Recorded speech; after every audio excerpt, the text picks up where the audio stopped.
5 राज्यों के विधानसभा चुनाव में करारी हार के बाद कांग्रेस समीक्षा बैठक कर रही है। दिल्ली में कांग्रेस मुख्यालय में इस वक्त कांग्रेस वर्किंग कमेटी की बैठक हो रही है, जिसमें चुनाव में हार के कारणों पर चर्चा होगी। और तस्वीरों में हम प्रियंका गांधी को देख सकते हैं, अजय माकन को देख सकते हैं और सोनिया गांधी इस बैठक की अध्यक्षता कर रही हैं।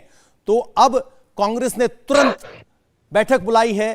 देखना होगा कि इस बैठक में चर्चा क्या होती है, क्योंकि अक्सर ये ट्रेंड हमने देखा है कि चुनाव में हार के बाद इस्तीफों का दौर होता है, बाद में वो स्वीकार नहीं किए जाते और फिर चीजें एज इट इज जैसी थी वैसी ही रहती हैं। लेकिन कांग्रेस के लिए भी लिटमस टेस्ट होगा कि क्या वो इन परिणामों के बाद कोई आमूलचूल परिवर्तन करेंगे या फिर सिर्फ इस्तीफे देने की परंपरा और उसे ना स्वीकार करने की जो एक पद्धति हमने देखी है वो बरकरार रहेगी। तो सबकी निगाहें मोदी और योगी की मुलाकात पर तो है ही। सबसे बड़ी विपक्षी पार्टी होने का दम भरने वाली कांग्रेस आज इन चुनाव नतीजों पर क्या फैसला करती है, इस पर भी सबकी निगाहें होंगे। तो एक बार चर्चा में यही ले आते हैं संजीव जी, हम आपसे जानना चाहते हैं कि कांग्रेस अक्सर इस तरह की बैठक करती है, लेकिन G23 इस तरह की बैठक से संतुष्ट नजर नहीं आता। इस आत्म मंथन में क्या अभी तक आपको लगा है कि मिसिंग रहा है?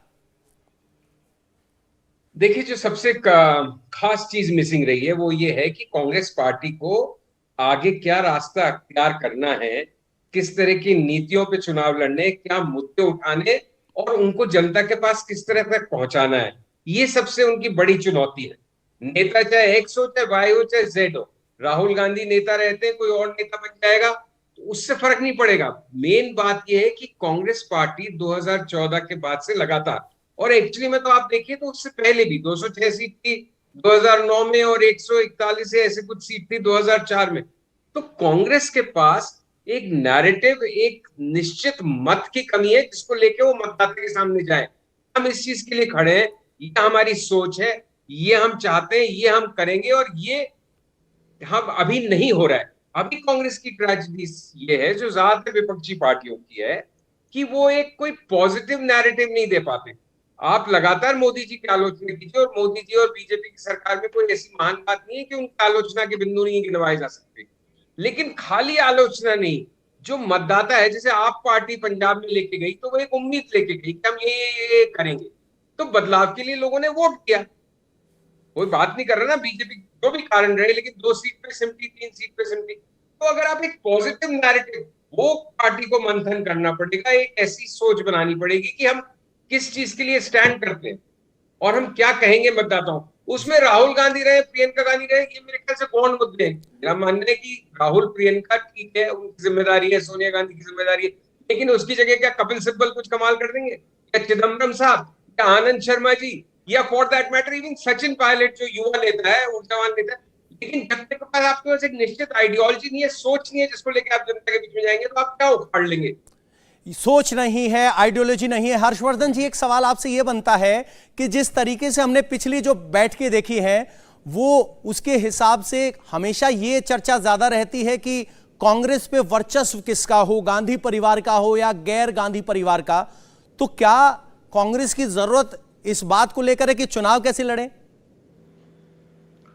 नहीं, कांग्रेस की जरूरत क्या है यही अगर समझ लेते तो हम लोगों को इस चर्चा की जरूरत नहीं पड़ती। और ये एक हम लोग, पता नहीं है वो फिर से किस पाठ्यक्रम का हिस्सा है या देश में कहीं और पढ़ाई जाती कि नहीं, लेकिन यूपी बोर्ड में हिंदी में एक यशपाल की कहानी थी पर्दा, और उसमें चौधरी पीरबख्श जो है वो चुंगी महकमे के दरोगा थे, और उस वक्त के लिहाज से वो खानदान वो अपने मकान को हवेली बुलाता था, पर्दा हमेशा बहुत कीमती रहता था। बाद में वो कर्जदार होते गए और एक दिन पठान आया और उसने पर्दे को ठेल दिया, पर्दा गिर गया।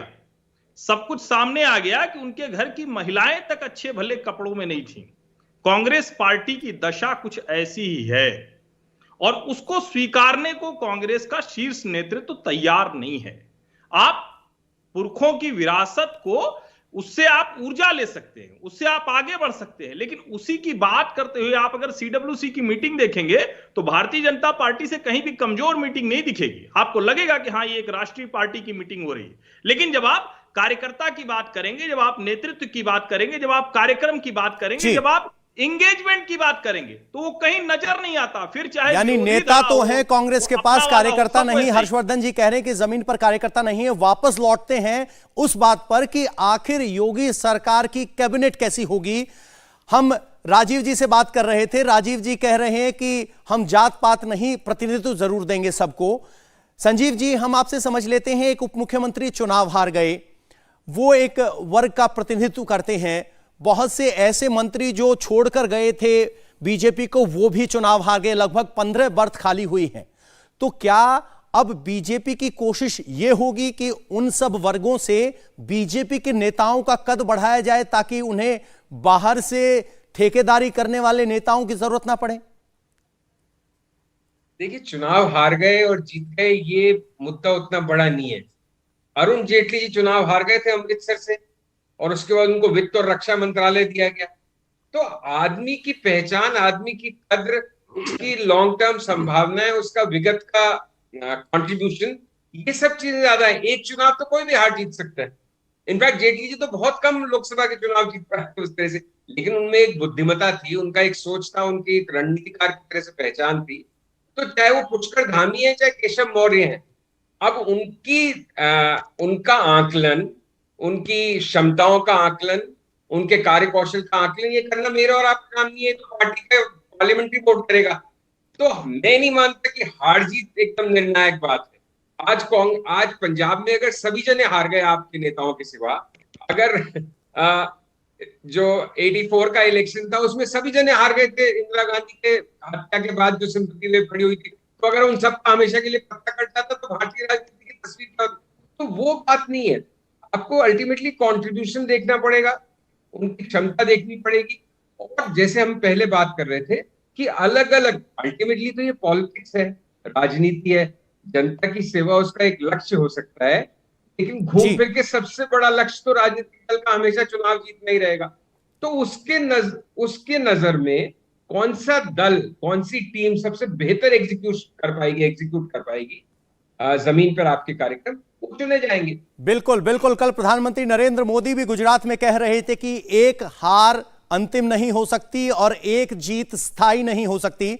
राजीव जेटली जी, कि जिस तरह से आप कह रहे हैं कि जातियों की दीवार तोड़ेंगे लेकिन रिप्रेजेंटेशन होगा, तो क्या जरूरत है आपको कि आप अपनी पार्टी के अंदर उन जातियों के नेताओं का कद बढ़ाएं ताकि आपको बाहर से नेताओं की जरूरत ना पड़े जो चुनाव से पहले आते हैं ये दावा ठोक कर कि इस जात का वोट मेरे पास है? पवन जी, हमारी एक ही जाति है और उस जाति का नाम अगर आप कहें, अब वो पूरे देश को कबूल है। पूरा देश उस जाति के साथ चलना चाहता है क्योंकि वो जाति देश से सीधा संवाद करते हैं। उसका नाम है नरेंद्र मोदी, देश के प्रधानमंत्री। और सीधा संवाद वो जनता, देश की जनता के साथ करते हैं। उनकी जरूरतों का एहसास उनको है और उन जरूरतों के हिसाब से ही जो गरीब जनता को उनके बेनिफिट पहुंचाए गए हैं, उसका रिजल्ट हमें अब परिणाम स्वरूप देखने को मिल रहा है। वो किसी भी राज्य के अंदर आप ले लीजिए। कुछ राज्य ऐसे रहे हैं जिसके अंदर हमने इसलिए चुनाव नहीं लड़ा क्योंकि हम अलायंस में रहे और हमेशा हमने अलायंस की सरकार का ही बढ़ावा किया। अगर हम वहां पर भी पहले से अगर एक्टिव रहते तो मुझे लगता है बाकी का जो एक आध राज्य है वो भी भारतीय जनता पार्टी के पक्ष में होता।